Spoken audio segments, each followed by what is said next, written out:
నమస్కారం. Times of India సమయంకు స్వాగతం. నేను మీ సంగీతిక. మనకి కొన్ని పిచ్చులు ఉంటాయి. ఎవరికి అందరిలో ఏదో ఒక పిచ్చి ఖచ్చితంగా ఉంటుంది. అంటే మనకు కొంతమందికి సింగింగ్ ఇష్టం ఉంటుంది, డ్యాన్స్ ఇష్టం ఉంటుంది, రైటింగ్ ఇష్టం ఉంటుంది, ఏదో ఒకటి అంటే ఒక ప్యాషన్ అనేది ఉంటుంది ప్రతి ఒక్కరికి.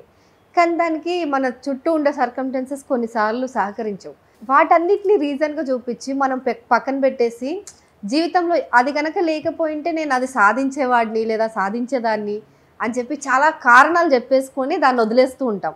కానీ అలాంటి కారణాలన్నిటినీ పక్కన పెట్టి అసలు ఎంత ఏజ్లో అయినా సరే మన ప్యాషన్ని మనం ఫాలో అవ్వచ్చు. మన చుట్టూ పరిస్థితులు ఎలా ఉన్నా సరే మనకు నచ్చిన పనిని మనం చేయడానికి సిద్ధంగా ఉండాలని చెప్పి ఒక మట్టిలో మాణిక్యం మనకు నిరూపిస్తుంది ఇవాళ. సో వెల్కమ్ చేసేద్దామా మరి. Welcome two times of India సమయం. అల్వేలా గారు నమస్కారం. నమస్కారం. ఎలా ఉన్నారు? బాగున్నా మేడం. సో ఈవిడే అల్వేలా గారు. సో నేను మిమ్మల్ని ఇన్స్టాగ్రామ్ వీడియోలో చూశాను. జస్ట్ ఏదో స్క్రోల్ చేస్తుంటే పొలం దగ్గర అన్నం తినుకుంటూ, పొలం దగ్గర నాట్లు వేసుకుంటూ, పాడుకుంటూ ఇన్స్టాలో మీరే సెల్ఫీ వీడియో తీసుకొని పోస్ట్ చేస్తున్నారు. ఎంత ముద్దుగా అనిపించిందో అసలు. అంటే చాలామంది సిగ్గుపడుతూ ఉంటారు. అసలు మీ ఏజ్కు వాళ్ళైతే అసలు నాకు ఇన్స్టాగ్రామే వద్దు, ఇవి చూడడానికి ఇష్టపడరు చాలామంది. కొంతమంది చేసినా కూడా జస్ట్ చూస్తారు అంతే. కానీ మనం ఏదో చెయ్యాలి, మనం పోస్ట్ చేయాలి అన్నంత ఉత్సాహం ఉండదు. సో మీలో ఏదో ప్యాషన్ కనిపించింది నాకు. సో ఎక్కడి నుంచి వచ్చింది ప్యాషన్? పాటలు అంటే అంత ఇష్టం ఏంటి అసలు? నాకు ఇష్టమే మేడం, చిన్నప్పటి నుంచి ఇష్టమే. మీది ఏ ఊరు ఏంటి అవన్నీ ఫస్ట్ నుంచి చెప్పండి ఒకసారి. మాది నాగర్ కర్నూలు జిల్లా, పెదకొత్తపల్లి మండలం, గ్రామం వచ్చి మిస్టిపల్లి. సో అమ్మ వాళ్ళది లింగాల్ మండలం, గ్రామం మాడాపురం. ఓకే. ఏ ఏజ్లో పెళ్ళయింది మీకు?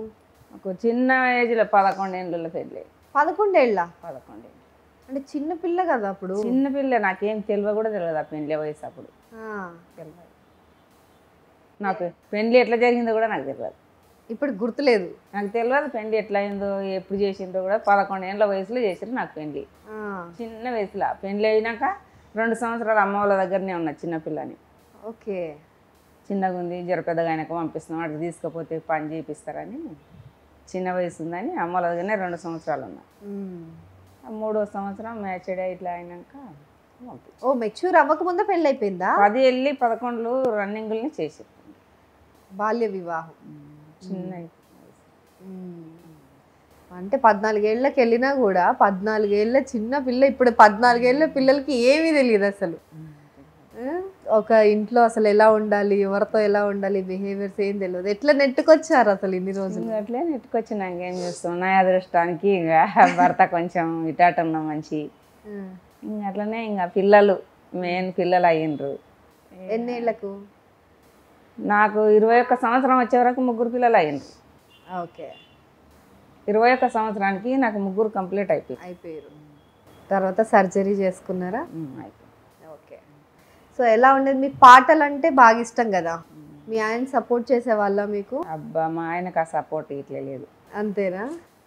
ఆయనకు ఇట్లా పాటలు అంటే ఏవి ఇష్టం ఉండేది కాదు. ఏం చేయాలి మరి? రోజు పొలం పనులేనా? పొలం పనులే. పొలం పనులు కొన్ని రోజులు ఇంకా ఎల్లుబాటు లేక, అప్పుడు కాంగ్రెస్ ప్రభుత్వం ఎన్టీ రామారావు అయిన తర్వాత ఆయన వయస్సు వచ్చినప్పుడు కరెంటు ప్రాబ్లం చాలా ఉన్నది. చాలా ఉండి చేనులు పెట్టే కొద్దీ ఎండిపోయేది, మోటార్లు కాలిపోయి. అట్లా ఇంకా బావిల నీళ్ళు ఎండిపోయి కొన్ని దినాలు ఇక్కడికనే పట్టణాలలోనే జీవితం వెళ్ళదీసినాం. ఇక వెళ్ళదీసి ఇక్కడనే పిల్లలు 5 చదివేదాకా ఇక్కడనే చదివించిన. బోయినపల్లి బాబుజీ నగలరా చదివింటారు నా పిల్లలు 5 చదివిన దగ్గర. సిటీలో కొన్ని రోజులు అంటే జీవనాధారం కోసం అంతే. మరి ఊర్లో ఏమి వెళ్తలేదు, ఎండిపోతుంది. ఇంకా వర్షం కూడా అంత పెద్దగా లేదు, ఎండిపోతుంది అని వచ్చినాం ఇక్కడ ఎల్లుబాటు లేక.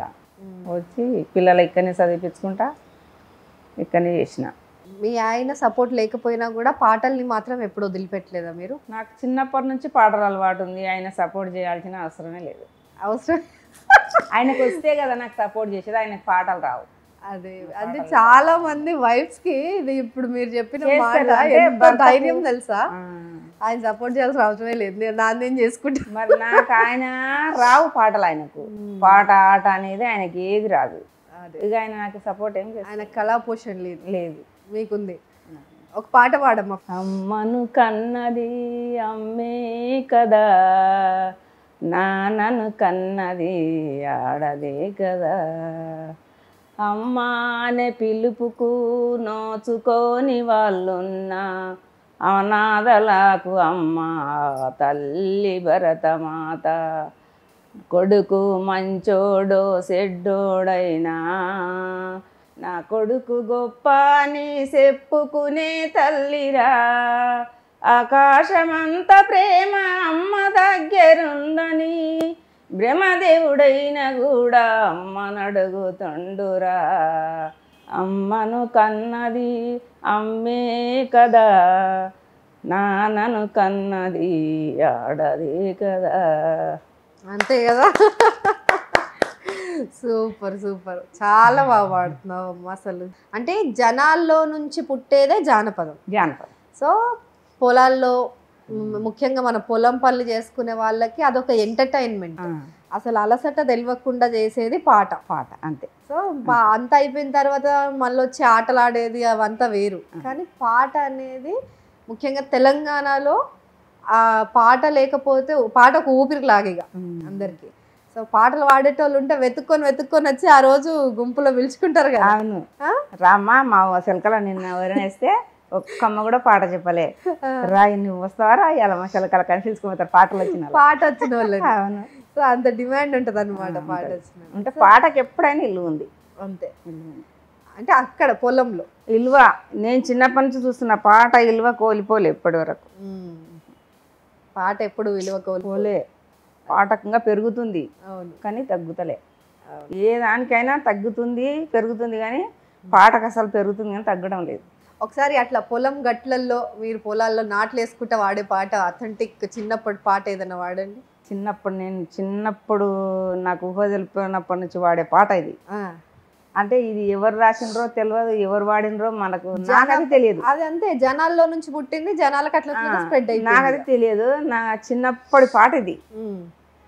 చెలియా బొబ్బిలి కోట చంద్రుని గుడి కాడ వానందమతి భోగమే ఓ చెలియా బొబ్బిలి కోట చంద్రుని గుడి కాడ వానందమతి భోగమే ఓ చెలియా నన్నిడి నాడి పోతీవే మగనెంట చెలియా నన్నిడ నాడి పోతీవే మగనెంట యానాడు పగలుంటివే ఓ చెలియా, దున్నేటి దుక్కుల్లాదు సరిపోదల కాడ దుఃఖాలు వడిగడితివే ఓ చెలియా, నువ్వయ్యేతో వల్ల నిలవు స్తంభం కాడ నిరతరాయమంటివే ఓ చెలియా బొబ్బిలి కోట చంద్రుని గుడి కాడ చెలియా బొబ్బిలి కోట. అబ్బా చాలా బాగుంది. దాని మీనింగ్ ఏంటమ్మా, అర్థం ఏంటి? అంటే ఇప్పుడు ఇప్పుడైనా అక్రమ సంబంధాలు ఉన్నాయి, అప్పుడైనా ఉన్నాయి. అవును. ఆ సంబంధం మీద కై కట్టిన పాట ఇది. అంటే అంటే ఎవరు పాడుతారు చెలియా అని చెప్పి? అంటే లవర్, ప్రియుడు పాడుతున్నాడు. ప్రియుడు. Okay okay. సో మొగుడు ఎంబడి వెళ్ళిపోయేదో నన్ను వదిలేసి అని చెప్పి పాడుతున్నాడు అనమాట. చాలా బాగుంది. అంటే అక్కడ జరిగే స్టోరీలని పాటలాగా ఊర్లలో నడిచే స్టోరీలన్నీ. చాలా బాగుందమ్మా. ఇంకో పాట పాడు. వింటూనే ఉండాలనిపిస్తుంది, మాటలు మర్చిపోతున్నాం పాటల్లో. చెలియా బొబ్బిలి కోట చంద్రుని గుడి కాడ చేసిన బాసాల ఏనే బామర నన్నీడ నాడి పోతివా ఏమో నింట నా మీది భ్రమాలు తీరేనా, ఇద్దరముగా పేటి పూల సేద్దలు కన్నే కప్పానైతిగా బామర నన్నీడ నాడి పోతివా ఏమో నింట నా మీది భ్రమాలు తీరేనా. ఇది కూడా మళ్ళీ గర్ల్ ఫ్రెండ్ కోసం వాడుతుంది.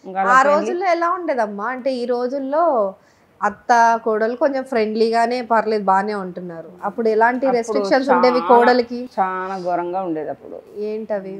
ఘోరంగా ఉండేది. ఇప్పుడు చెప్పుకుంటే కాదు, నాకు సగం రొట్టె ఇంచి చిన్న ఇంత గిన్నె ఉంటుంది, కటోర అంటారు మనం ఇప్పుడు. అప్పుడేమో గుంట గిన్నె అనేది, ఇప్పుడేమో కటోర అంటాం.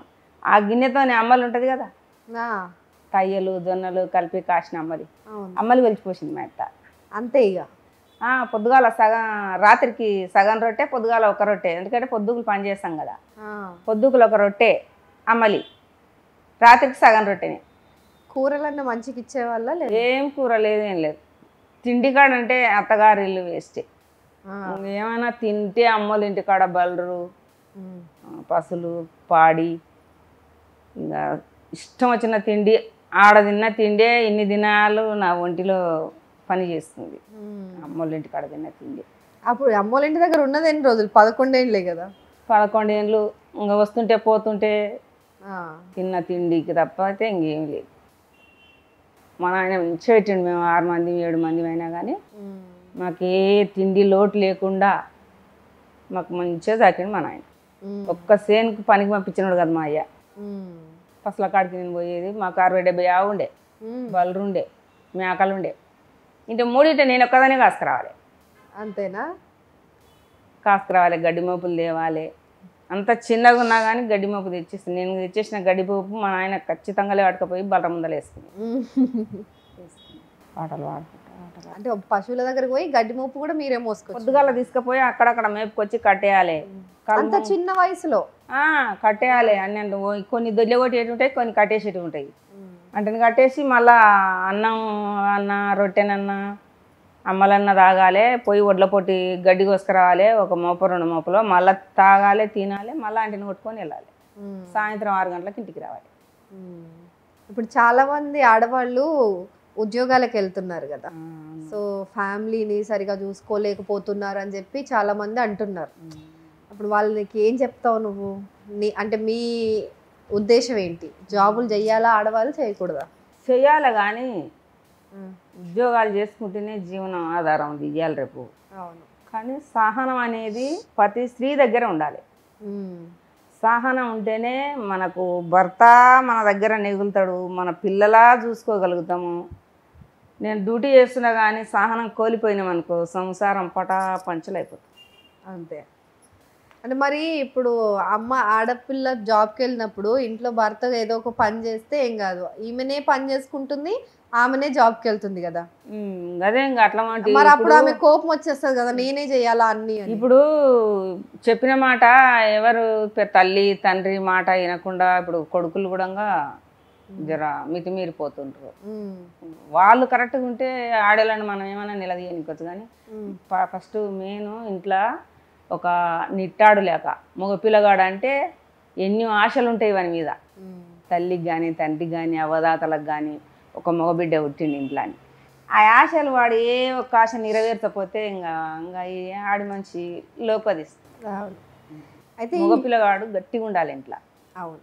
ఈ మధ్య యూట్యూబ్లో అవి చూస్తున్నావు కదమ్మా, నువ్వు ఇన్స్టాగ్రామ్ బాగానే వాడుతున్నావు, యూట్యూబ్లో రీల్స్ అవి చూస్తావు కదా. చాలామంది ముఖ్యంగా అబ్బాయిలు బెట్టింగ్కి అలవాటు పడిపోతున్నారు. అంటే బెట్టింగ్ అంటే తొందరగా పైసలు వచ్చేయాలి, ఇంట్లో కూర్చోవాలి, పైసలు రావాలి, ఇట్లా ఆలోచిస్తున్నారు. అలాంటి వాళ్ళకి ఏం చెప్తావు నువ్వు యాజ్ ఎ మదర్? ఆడవద్దు ఆ ఆట. ఆ ఆట ఆడితే అయిపోయాయి. ఆ ఆట అంచుకు ఏ మగ పిల్లగాడైనా పోవద్దు. కానీ తొందరగా పైసలు వస్తాయి, తొందరగా వస్తాయి, తొందరగా కూడా వెళ్ళిపోతాయి. అవి మన దగ్గర ఉండవు. అవి ఎంత తొందరగా వస్తాయని ఆశపడతాము అంత తొందరగానే వెళ్ళిపోతుంది, మన దగ్గర ఉండదు. ఎప్పుడైతే మనం నిజాయితీగా కష్టం చేసి 10 రూపాయలు సంపాదిస్తామో ఆ 10 రూపాయలలో మనకు 5 రూపాయలన్నా మనకు ఏదానికన్నా దానికి కాపాడుతాయి. మన తొందరగా వస్తుంది, 1 లక్ష రూపాయలు తొందరగా వస్తున్నాయని ఒకరిని మోసం చేసినాం అనుకో, మనలో ఉన్న లక్ష పోకుండా ఇంకో లక్ష అప్పు కూడా అవుతుంది. అది చాలా మంది తెలుసుకోవాలి. ఇది తెలుసుకొని కూడా మగపిల్లలు నడుచుకోవాలి. నేను చెప్పేదంటే మగపిల్లలు ఎట్లా అలుసైపోతుండ్రు ఆడపిల్లల దగ్గర అంటే కష్టం చేయకపోవటమే. నువ్వు డ్యూటీ అన్నా చెయ్యి, కష్టమైనా చెయ్యి, నీకేమవుతుంది, మనకు తప్పేముంది. ఏ పని చేసినా సరే ఇంట్లో భార్యను పిల్లలను పోషించే శక్తి మగ పిల్లగాని దగ్గర ఉంటే ఆడి మనిషి ఇడుపుననే ఉంటుంది. పోదు. అయితే అమ్మా ఈ రోజుల్లో బాగా వార్తలు చూస్తున్నట్టున్నావు నువ్వు కూడా. అంటే భార్యనే హస్బెండ్ని చంపేస్తుంది, డ్రమ్ములు వేస్తుంది, ఇట్లాంటి వార్తలు వస్తున్నాయి కదా. ఇప్పుడు మగవాళ్ళు ఏమంటున్నారంటే ఇన్ని రోజులు మగవాళ్ళు చాలా మంది అమ్మాయిలను కొట్టిర్రు, రేపులు చేసిర్రు, రకరకాల చిత్రహింసలు పెట్టిర్రు. అప్పుడు అబ్బాయిలని ఎవరిని నువ్వు ఎందుకు చేస్తున్నావు, ఎందుకు మారిపోయినావు అట్లా అని ఎవరు అడగలేరు. కానీ ఇప్పుడు ఆడోళ్ళని చూస్తేనే అమ్మో పెళ్ళంటేనే భయం అవుతుంది, పెళ్లి చేసుకోవద్దు అని జోక్గా అంటున్నారు. జోక్ ఏంది, సీరియస్ గానే అంటున్నారు. అదే సీరియస్ గానే అంటున్నారు. అయితే ఇప్పుడు వాళ్ళు చంపిరని మనం చంపకూడదు. ఆడి మనిషి సంపనికి అలవాటు పడిందంటే ఒక్క మగపిల్లగాడు కూడా భూమి మీద ఉండడు. అది మగపిల్లగాడన్నా మనకి ధైర్యం సరిపోక ఇంతమందిని ఇడిచిపెడతాడు, కానీ ఆడి మనిషి ఇడిచిపెట్టదు. జన్మ అట్లాంటిది. కరుణిస్తే కరుణిస్తుంది, కోపం వచ్చిందంటే పాతాళలోకానికి తొక్కేస్తుంది. జన్మ ఇట్లాంటిది, మన స్త్రీ జన్మ అట్లాంటిది. సహనం ఉన్నంత వరకు ఉంటుంది, భరించలేకపోయినప్పుడు ఎత్తేస్తే ఏ లోకంలో పోతుంది. అది ఆడ పులి అనిపించుకున్నావు. కానీ వాళ్ళు చేసిరని మనం చేయకూడదు. అమ్మాయికి మాక్సిమం సహనం ఉండాలి. సహనం వచ్చే ప్రతి స్త్రీ దగ్గర ఉండాలి. నువ్వు కూలి చేసుకో, అడుక్క తిన్న స్త్రీ దగ్గర కూడా, అడుక్కొచ్చుకున్న దాంట్లో కూడా నా పిల్లలు తినాలే, నా భర్త తినాలే, నేను తినాలే అనే సహనం స్త్రీ దగ్గర ఉండాలి. ఉంటేనే కొంతవరకు బాగుపడుతుంది. వాడేవందో ఎవరో వాడు అహంకారం ఉండి చంపిండు చేసిండు అని మనం కూడా అట్లా చేస్తే లోకం నిలబడదు. అది నిలబడదు. సూపర్, భలే చెప్పావమ్మా అసలు. కానీ మామూలుగా ఇవ్వలేదు తెలుసా నువ్వు. గూస్ బంప్స్ వచ్చినాయి ఇట్లా. నీ ఇన్స్టాగ్రామ్ చూస్తున్నప్పుడు ఒకటి సమాధి పైన కూర్చొని ఒక పాట పాడుతున్నావు, రివ్వురే ఎగిరే గువ్వ పాట ఏమో. అది ఎవరు సమాధి, ఎందుకు అలా పాడుతున్నావు? అవునా, ఎలా చనిపోయారు? అదే బ్రెయిన్ స్ట్రోక్ లేక వచ్చి, పిడిసి లేక వచ్చి ఇట్లా రోడ్డు మీద పడిపోయిండు. పడిపోయి కదా అని జర మామూలుగా ఆర్ఎం డాక్టర్ దగ్గర తీసుకుపోయి చూపిస్తే కోలుకోలే. ఆయన పెద్ద దవాఖాన, ఈ ఉస్మానియా దవాఖానకు నిమ్స్కు రాసిండు. నిమ్స్కు రాస్తే ఒక 10-13 రోజులు 14 రోజులు ఉన్నాం నిమ్స్లో.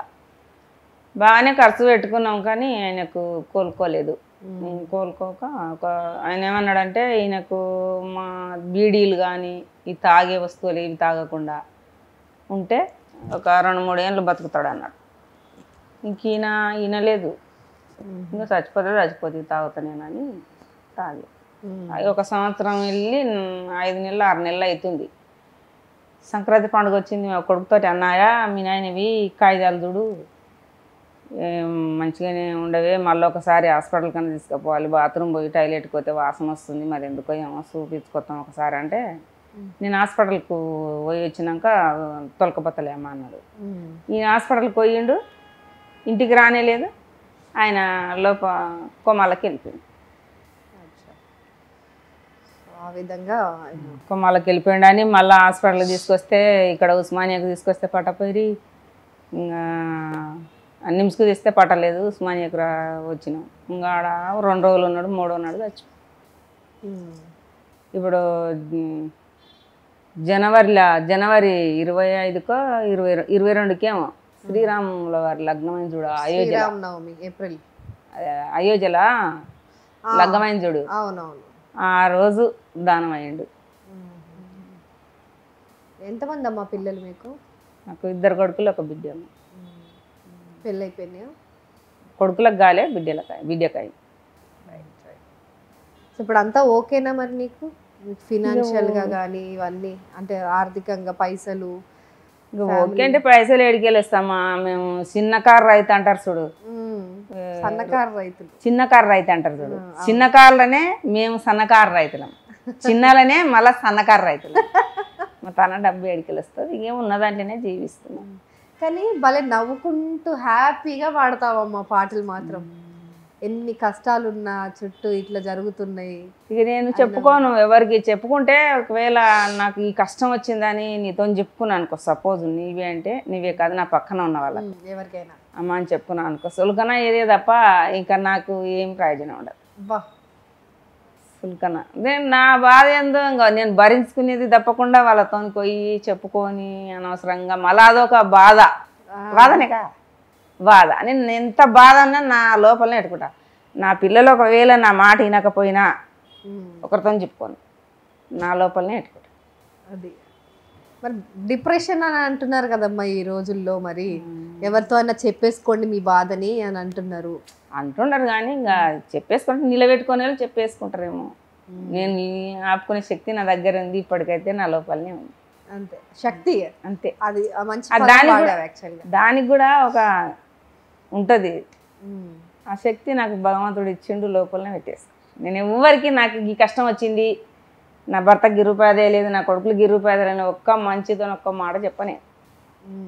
తెచ్చి తెస్తారేమో, తెచ్చిన్నాడు ఇంకా చెప్పుకుంటే వచ్చేది లేదు, ఏం లేదు. What a powerful lady, great. తెస్తారు, తెచ్చినాడు తెస్తారు. తినే వంతుంటే తింటాం, తినని వంతుంటే గోవిందా. అంతేనా? ఇంకా ఆ రోజులకి ఈ రోజులకి ఏంటమ్మా డిఫరెన్స్ నువ్వు గమనించింది? అదే బాగుంది, మా కాలమే బాగుంది. ఎందుకు అని?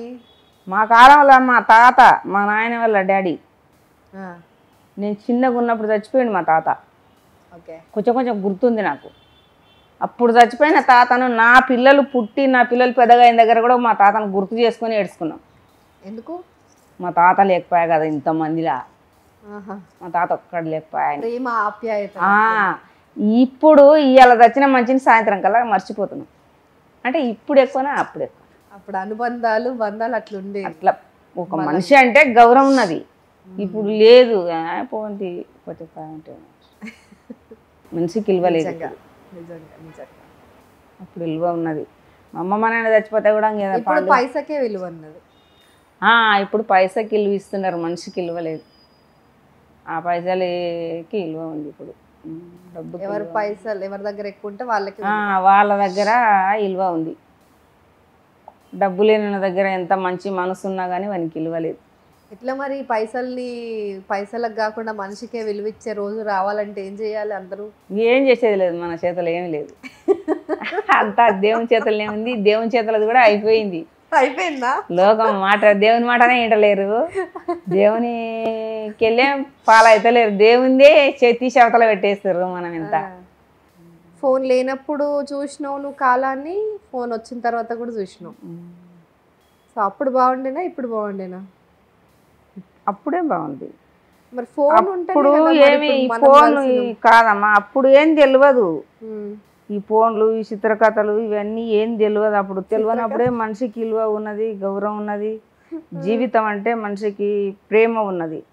ఇవి వచ్చినాక జీవితం మీద చాలా మంది బతకలేక సావలేక ఇవి చూసి అవి చూసి పిచ్చోళ్ళు అవి చాలా మంది చచ్చిపోతుండ్రు బయట. చచ్చిపోతుంది, నిజం మాట, నిజం. స్మార్ట్ ఫోన్ లో పడి అన్ని ఆలోచనలు అన్ని మారిపోతున్నాయి, ఫీడ్ అయిపోతుంది. ఫీడ్ అయ్యి చాలా మంది ఉత్తుతగానే ఊరేసుకొని, ఉత్తుతగానే మందు తాగి, ఉత్తుతగానే పోతనే ఫోన్లు మాట్లాడుకుంటా యాక్సిడెంట్లు అయ్యి, ఇయర్ ఫోన్లు చెవుల్లో పెట్టుకొని. ఈ ఫోన్లు వచ్చినాక చాలా మరణ వార్త చెవులో చాలా పడుతుంది. అవును, నేనంటే ఈ ఫోన్ది. మరి ఫోన్ లేకపోతే కమ్యూనికేషన్ కూడా ఉండదు కదా. ఇప్పుడు నువ్వు నేను కలిసిన చిన్న ఫోన్లు ఉండే, చిన్న ఫోన్లు, ల్యాండ్ ఫోన్లు ఉండే ఊర్లల్లో. అప్పుడు తెలిసిలేదా, అప్పుడు బతికిలేరా, అప్పుడు జీవించలేరా. ల్యాండ్ ఫోన్లో ఫోన్ చేస్తే ఒక మంచి పోయి ఎద్దుల బండి కట్టుకొని పోయి ఈ పెండ్లికో పేరంటానికో చెప్పనికో ఎద్దుల బండ్లు కట్టుకొని పోయి చెప్పి వస్తుండ్రి చుట్టాలకు. ఇప్పుడు ఈ బండ్లు వచ్చినాక బ్రహ్మం గారు చెప్పిన కరెక్ట్ మాట అయిపోయింది. ఏం చెప్పారు బ్రహ్మం గారు? పొగ బండ్లు వస్తాయి, పొగ బండ్లు వస్తాయి, యాక్సిడెంట్లు అయితే అని చెప్పలేడా బ్రహ్మం గారు? ఇప్పుడు బ్రహ్మం గారు పొగ బండ్లు వస్తాయి, పొగ బండ్లు వచ్చేదావిడే యాక్సిడెంట్లు అవుతాయి, అందరూ మరణిస్తారని చెప్పిండు. పొగ బండ్లు వచ్చేదావిడే తల్లిని పిల్లని తల్లి కానకుండా చంపుకుంటారు, ఒకరి విలువ ఒకరు తెలియకుండా అయింది, అవుతుంది అన్నాడు. అయితేనే ఉంది. ఆయన చెప్పిన వాకు ఒక్కటి కూడా మిస్ కాలే, అన్ని కంప్లీట్గా అయికుంటూ వస్తాయి. అమ్మ చదువుకున్నావు నువ్వేమన్నా? నేను చదువుకోలేదమ్మా, మా నాయన చదివిపియలే. గుంపెడావుల నా మెడకేసి ఆవుల కాపించి భూములు కొనుక్కొని వాళ్ళు బయటపడ్డారు, నన్ను లోపలికి దొక్కేసింది. ఇక నాకు చదువు ఇది ఏమి రాదు. నా కొడుకు 1, 2 చదువుతున్నప్పుడు నా పెద్ద కొడుకు రోజు ఒక అక్షరం పెట్టించేది. కొడుకు దగ్గర చదువు నేర్చుకున్నావు నువ్వు? నీకు ఎక్కడికైనా పోయినా చేసినా కానీ 1వ క్లాస్లో ఉన్నా 1, 2 చదువుతుండేనేమో మా పెద్ద కొడుకు. రోజు ఒకటి ఒకనాడు ఈ ఒకనాడు పెట్టించేది. పెట్టిస్తే అట్లా చిన్న చిన్నగా రోజు నేను పనికి వచ్చేది, గుర్తున్న కాడికి రాసుకునేది. ఆడు చిన్న కాకుర్తాల కాడికి నేర్పించిండు. ఇంకా అంతకు తప్పితే ఇంకా చదువు రాదు. ఇక అంటే ఇప్పుడు బస్సు నెంబర్లు అవన్నీ చదువుకోగలుగుతావా? చదువుతా, కాకపోతే కొంచెం ఒత్తులు ఉంటాయి చూడు, ఒత్తులు ఉంటే కొంచెం కన్ఫ్యూజ్ అవుతా. అదే రాయగలుగుతావు, సంతకం చేయగలుగుతావా? నా పేరు నేను రాస్తా.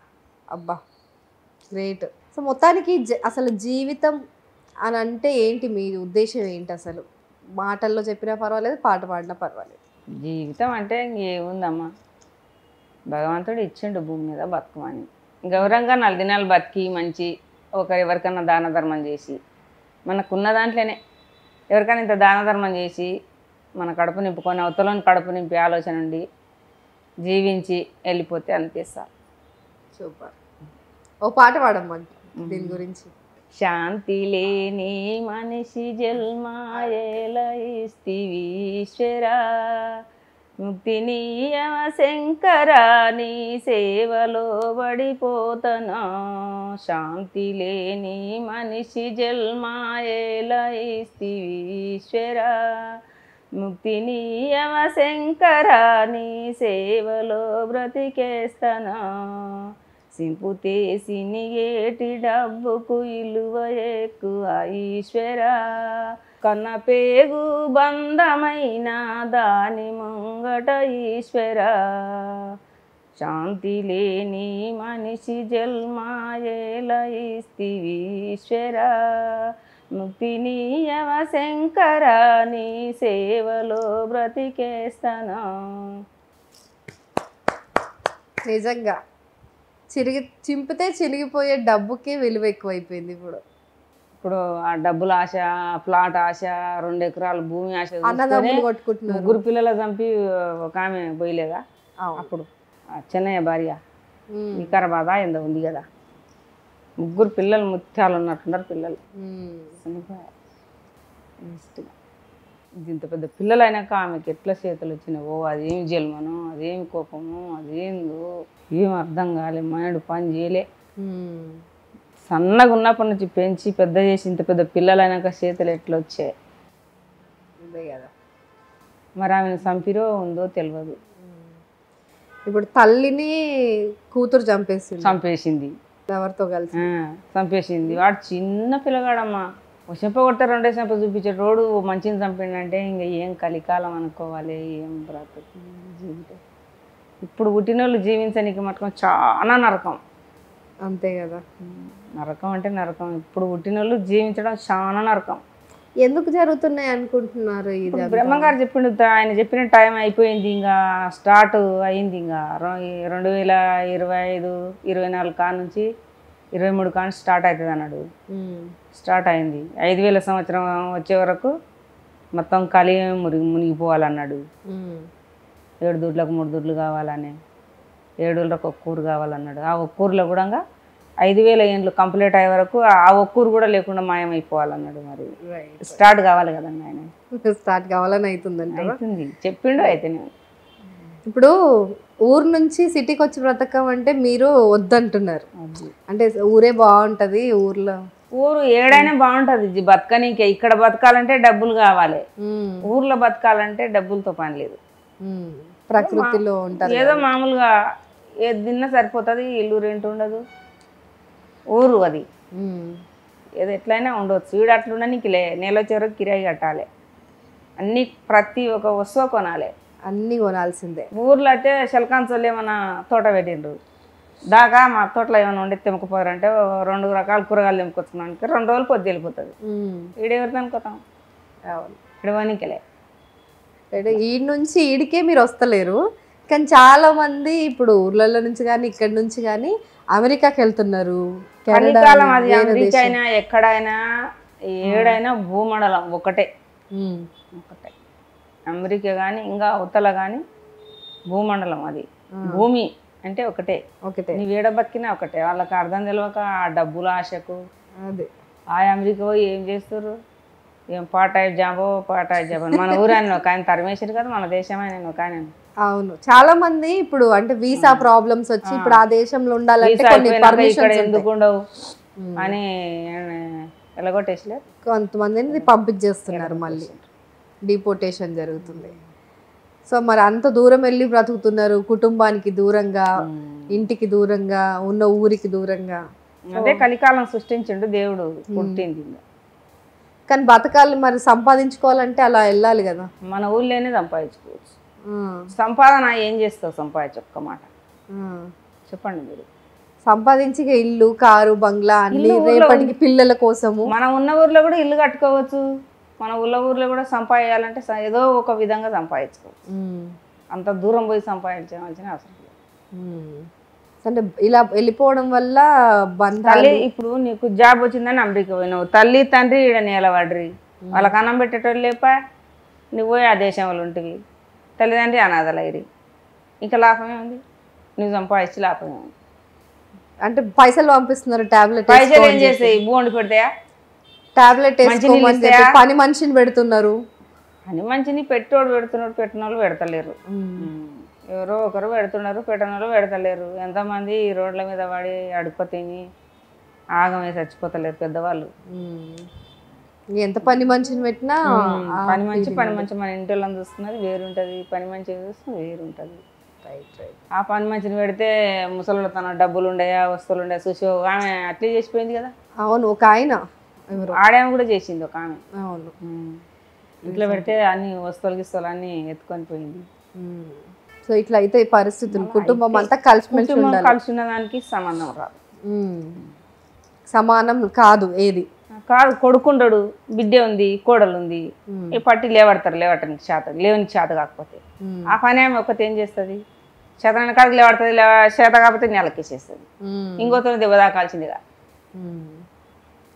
ఇప్పుడు అమ్మ చాలా మంది పిల్లల్ని చైల్డ్ కేర్ సెంటర్స్ అని పెట్టినారు అనమాట. అంటే అమ్మ వాళ్ళు జాబ్లోకి వెళ్ళిపోతున్నారు కదా, కొంతమంది పిల్లల్ని చైల్డ్ కేర్ సెంటర్లో పెడితే వాళ్ళేమో పిల్లల్ని సరిగా చూసుకోవట్లేదు. కొంతమంది బాగా చూసుకుంటున్నారు కానీ ఒక్కోసారి కొన్ని వీడియోలు బయటకు వస్తున్నాయి పిల్లల్ని కొట్టడం. వేస్ట్ అసడమ్మా, నువ్వు డబ్బుల ఆశకు చేసే పనికి తప్పితే ఈడ వచ్చేది. మరి మీరు ఎట్లా చేసిరమ్మా ఇప్పుడు ఊర్లల్లో పొలాల పనికి వెళ్ళి? మేము చేసినాం. నా పిల్లల మా ఆయన పెద్ద పిల్లగాని ఎత్తుకునేది చిన్నప్పుడు, నిన్న బిడ్డని ఎత్తుకునేది. ఈయన పుట్టినాక చిన్నగా పెద్ద ఆయన బడిపోతున్నాడు, ఒకటో తరగతి బడిపోతున్నాడు. ఈ చిన్న పిల్లని కూడా తోలియేవాడితే చిన్నగా నెమ్మడి తోలిస్తే ఈయన ఒక్కడైతే ఎత్తుకపోతాం. మేము ఈ సంకని ఎత్తుకొని అంచనా పెట్టుకొని పని చేసుకున్నాం. పొలం పనులు కాకుండా ఇక్కడ బయటకు వస్తే ఇక్కడ హైదరాబాద్లోనే ఉన్నాం, ఒక 10 సంవత్సరాలు ఉన్నాం. ఆ 10 సంవత్సరాలు 7-8 సంవత్సరాలు ఉన్నా నేను ఒకనాడు పిల్లలను పక్కకి ఇడిచి పెట్టుకొని ఉండలే. నా ఎమ్మడే నేను ఏ పనికో నా ఎమ్మడే పెట్టుకొని చేసుకున్నాను. అందుకే ఇప్పుడు పెద్దగా అయినాక ఇంటికాడ ఉంటే ఊర్లో చదువు సరిగా లేదు, అక్కడ ఏమన్నా మంచిగా చదువున తాను వేస్తే చదువుకుంటారని ఆశతోటి వాళ్ళను 5 చదివినాక 6వ తరగతిలో హాస్టల్లో జాయిన్ చేసిన. 5 సంవత్సరాలు చదివినాక మళ్ళా మదన సుందరి అనే ఒక పాట ఉంటుంది, జానపదం పాట. ఆ పాట పాడండి. మదన సుందరి మదన సుందరి మదన సుందరి బిడ్డ మేలు సుందరి మదన సుందరి మదన సుందరి మదన సుందరి మదన సుందరి మల్లు అంగ కలువల్లో మదన సుందరి మదన సుందరి మదన సుందరి మదన సుందరి వాయే నాట్లేయనింకే మదన సుందరి మదన సుందరి మదన సుందరి తురుపున ముగులయ్యి తులదొగి కురిసే మదన సుందరి మదన సుందరి మదన సుందరి పరుమాట మగులయ్యి పతివయ్యి కురిసే మదన సుందరి మదన సుందరి మదన సుందరి దక్షిణ మగులయ్యి ధన గురిసే మదన సుందరి మదన సుందరి మదన సుందరి ఉత్తట మగులయ్యి ఉసిలి కురిసిందే మదన సుందరి మదన సుందరి మదన సుందరి 4 దేశాల వాన నట్టెట్ల ముంచే మదన సుందరి. అమ్మో, రైతుల గురించా ఇది? నలుగు దశల వాన నట్టేట ముంచిందా? అంటే వానలు ఎక్కువ వచ్చేసిన కష్టమే, తక్కువ వచ్చిన కష్టమే. సో అది చాలా బాగుందమ్మా.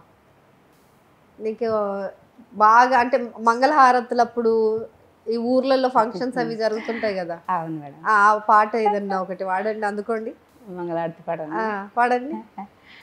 ఆరతి గాయి కోనుమా శ్రీరామచంద్ర, కరుపురహారతి కరుణతో గై కోను, కరుపురహారతి కరుణతో గై కోను, కంసలియా ఓరతానాయా శ్రీరామచంద్ర, కంసలియా ఓరతానాయా శ్రీరామచంద్ర, శ్రీ రఘునందన సీత మనోహర, సీతాజన పరిపాలన శ్రీరామచంద్ర, కోమలంగుటనపై కోపము షాయగా, కోరిన ఓరమివుమా కోదండరామ, కోరిన ఓరమివుమా కోదండరామ. వావ్, మంగళహారతి పాటలు పాడే వాళ్ళు అసలు ఇప్పుడు కనిపించట్లేదు, ఏదో ఒక సీడీ పెట్టేస్తున్నారు అన్ని ఊర్లలో కూడా. అన్ని పాటలు రావు, అన్ని మోటైనాయమంగా, అన్ని మోట పాటలు అంటున్నారు. మోట పాటలు అంటున్నారు, ఏదో నైస్ నైస్ ఇవి ఆడుకుంటున్నారు. మీకు ఇన్స్పిరేషన్ ఎవరమ్మా? అంటే వీళ్ళని చూసి వీళ్ళ లెక్క పాడాలి, వీళ్ళ లెక్క ఉండాలి అని అనిపించింది ఎవరు? వీళ్ళ లెక్క ఉండాలని నాకు ఎప్పుడు ఏమనిపించలే, కానీ మాకు చిన్నప్పుడు వీళ్ళ లెక్క ఉండాలి, అలా లెక్క ఉండాలి నాకు అట్లా ఉండదు. ఇప్పుడు నువ్వు ఏదైనా చేస్తున్నావు ఒక మాట, నీ లేకుండాలని అన్నది నా అనిపించదు నా మనసు. ఓకే, ఎవరిష్టం వాళ్ళది, వాళ్ళు చేసుకుంటున్నారు. సూపర్ అమ్మ. నువ్వు మన ఇష్టానికి ఏదైనా చేస్తే, మన ఇష్టం ఎవరన్నా ఇష్టపడితే అది మన అదృష్టం. Wow, correct. ఎవరికి వాళ్ళు యూనిక్ అట్లా ఉండాలి. ఇప్పుడు నీ ఇష్టం పాలు అయ్యి నీ ఇష్టంతో నేను చేసుకోవద్దు, నీ ఇష్టం నీది, నా ఇష్టం అంతే. నేను చిన్నప్పటి నుంచి అయినా ఇదే నాకు. మా చిన్న ఆయనలు మా మా అమ్మోళ్ళ బలగం చాలా ఉంది మా అమ్మోళ్ళ ఊర్లో. ఓకే, వాళ్ళు ఒక ఆట ఆడేవాళ్ళు, అదేంది గంగగలి అనమాట, కర్ణ దుశాసన ఆట. కర్ణ కుశాసన అంటే ఎట్లుండేది అది ఆట? కర్ణ దుశాసన అని అప్పుడు పల్లెటూళ్ళలో ఆటలు వేస్తుండ్రు. కర్ణ దుశ్శాసనులు. ఓకే, నాటకాలు వేస్తుండ్రి. వాళ్ళకి వేషాలు వేయడానికి, వాళ్ళకు చీరలు కట్టడానికి అన్నిటికీ నేను మా ఫ్రెండ్ ఒక ఆమె 3 రోజులు ఆట ఎలా వెళ్ళిపోయేదాకా మేము నైట్ నిద్రలేదు ఏం లేదు, అందరికి వేషాలు వేయ, చీరలు కట్ట, పూలు పెట్ట, వాళ్ళ చుట్టే ఉండేది. అదొక ఇష్టం అంతా మా బాబాయిలే ఓకే చేసేది. ఇక పాటలు అంటే ఇంకా చిన్నప్పుడైనా బొడ్డమ్మ పాటలు అవి ఇవి, ఇంకా పాటలు అంటే మొత్తం ఇష్టం. కర్ణ దుశ్శాసుడు అని అంటే అది మహాభారతంలోనే పాటలు ఏమన్నా రామాయణం ఉండే కానీ మర్చిపోయినా. ఈ ఎంత సీదారం మీద పడి సంసారం అంతా. మా ఆయన కొంచెం అటు ఇటు అయిన మనిషి, ఇంకన్నీ నా మీదనే. పిల్లలకి ఏం కావాలన్నా, ఆయనకి ఏం కావాలన్నా, నాకేం కావాలన్నా నేనే. Strong lady. మీ కళ ఏంటమ్మా? నా కళ ఏం లేదు, నేను ఒకరికి ఆశించకుండా నా కాళ్ళ మీద నేను బతకాలనేదే నా కళ. సింపుల్, అంతుంటే చాలు కదా. చాలు నాకు. పెద్ద పెద్ద బంగ్లాలు కట్టాలి నాకు ఏ కళ లేదు, ఏం లేవు. పెద్ద బంగ్లా కావాలంటే డబ్బులు కావాలి, ఏడికెళ్ళి వస్తుంది మనకు. ఇప్పుడు నా కొడుకులక ఏం ఉద్యోగం లేకపోయి, నాకు చేత కాకుండా మనకు పెద్ద అనుకూలంగా లేని కోరిక కోరుకుంటే ఏడికెళ్ళి వస్తుంది. ఉన్నదే సార్. మీకు నచ్చిన పని, మీకు వచ్చిన పని చేసుకోవాలి, దాంట్లోనే తృప్తి పడాలి, దాంట్లోనే జీవించాలి. నా ఆశ అది. సూపర్ అమ్మా. మీకు నచ్చిన పాట ఏదైనా, బొడ్డెమ్మ సాంగ్ అని అన్నారు కదా, అది ఏదైనా పాడండి. ఒక పాట నేను చిన్నగా ఉన్నప్పుడు నేను కైగట్టుకున్న పాట, ఇది ఎవరు పాడిన పాట కాదు, చిన్నగా ఉన్నప్పుడే. ఓకే, చిన్న ఉన్నప్పుడే లిరిక్స్ చదవడం రాయడం రాదు కానీ ఊరికేనే పాడుకుంటా దీనిని పాడుకుంటా అదొక పాట లాగా తయారు చేసిన. పాడండి చూద్దాం. పున్నమ్ము నాడల్లా వెన్నెలలో మరి పూరింతు నీళ్ళు వెన్నెలలో మరి అమాస నాడల్లా వెన్నెలలో మరి వలికింతు నీ కడుప వెన్నెలలో మరి అన్నారావు అన్న వెన్నెలలో ఆడి పిల్లనయ్యా వెన్నెలలో మరి నీ ఇంటి కూరాడు వెన్నెలలో మరి పిలిచింది అన్నయ్య వెన్నెలలో మరి వెన్నెల వెన్నెల వెన్నెలలో మరి అక్కదం అన్నదమ్ములంటే వెన్నెలలో మరి ఆడపిల్లలకంతా వెన్నెలలో మరి ఆధారమంటన్న వెన్నెలలో మరి ఏంటమ్మా అది ఆడపిల్లలకు అన్నదమ్ములు ఒక ఆధారం ఆధారం అని మీ అన్నయ్యలను ఉద్దేశించి వాడుకున్నారా చిన్నప్పుడు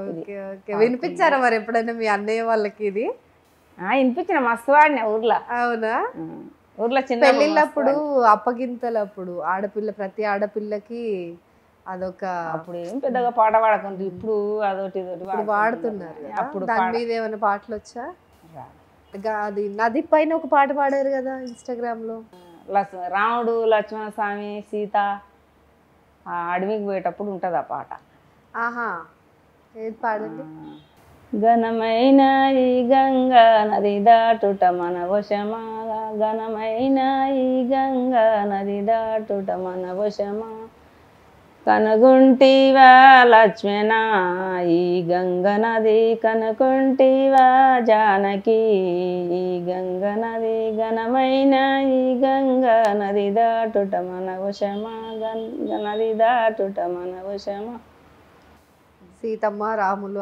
వారు వాడతారు సో అలివేలమ్మ అంత దూరం నుంచి 5 గంటలు నా కోసం జర్నీ చేసి వచ్చి ఇంత మంచి ఇంటర్వ్యూ ఇచ్చావు ప్రతిదానిపైన నీకు ఒక క్లారిటీ ఉంది చాలా కాన్ఫిడెన్స్ ఉంది నవ్వుతూ పాడుతున్నావు ప్రతిదానికి నీ నవ్వే సమాధానం అని చెప్తున్నావు మామూలుగా వేరే వాళ్ళని ఎవరైనా కదిలిస్తే ఈ పాటికి టపటప ఏడు చేసే వాళ్ళేమో నువ్వు చెప్పుకున్నా నీ కష్టాలకి కాకపోతే నువ్వు అసలు కష్టాలు ఎందుకు చెప్పుకోవాలి ఒకరికి మన లోపల మనకు శక్తి ఉన్నంత వరకు మనం లోపలే పెట్టుకోవాలి ఒకరికి చెప్తే అలసైపోతాము అన్న ఆలోచన మీద ఏదైతే ఉందో అది నిజంగా 100% కరెక్ట్ చాలామందికి మీరు ఆదర్శం చదువు రాకపోయినా అసలు అక్షరం ముక్క తెలియకపోయినా కూడా ఎంత బాగా పాటలు పాడుతున్నారు ప్రతి ఒక్క దానిపైన మీకు ఇంత అవగాహన ఉంది అంటే టాలెంట్కి దేంతో సంబంధం లేదు మనం ఎక్కడ ఉంటున్నాం మనం ఊర్లో ఉంటున్నామా లేకపోతే హైదరాబాద్లో ఉంటున్నామా లేదంటే చదువుకున్నామా లేదా ఇవన్నీ కాదు మనం అనుకున్నది సాధించాలంటే మనకు ఒక పట్టుదల ఒక సంకల్పం కావాలి అంతే కదా సంకల్పం ఉండాలి మనల ముందుకు నడిపించే వ్యక్తి ఒక మంచి వ్యక్తి అయి ఉండాలి అది సో ఇప్పుడు మీ జీవితంలో మీకు అలాంటి సపోర్ట్ ఏం దొరకకపోయినా మీ నాకు ఎవ్వరి సపోర్ట్ లేదు నా పిల్లల సపోర్ట్ లేదు నా భర్త సపోర్ట్ లేదు నా అన్నదమ్ముల సపోర్ట్ లేదు నా చుట్టబలగం సపోర్ట్ ఎవ్వరు లేదు నేను ఇప్పటి వరకు జీవిస్తున్నా అంటే నా సపోర్ట్తోనే నేను నా పిల్లల పోషించుకున్నా నా ఇల్లును నడుపుకున్నా నేను నలుగుట్లా మాటలు పెట్టుకున్నా అది ఇండిపెండెంట్ ఉమెన్ అంటే మీరే ఇంకేమన్నా అనుకో థ్యాంక్ యూ సో మచ్ అమ్మా ఇంత దూరం వచ్చి మాకు ఇంటర్వ్యూ ఇచ్చినందుకు నిజంగా ధన్యవాదాలు ధన్యవాదాలు all the best all the best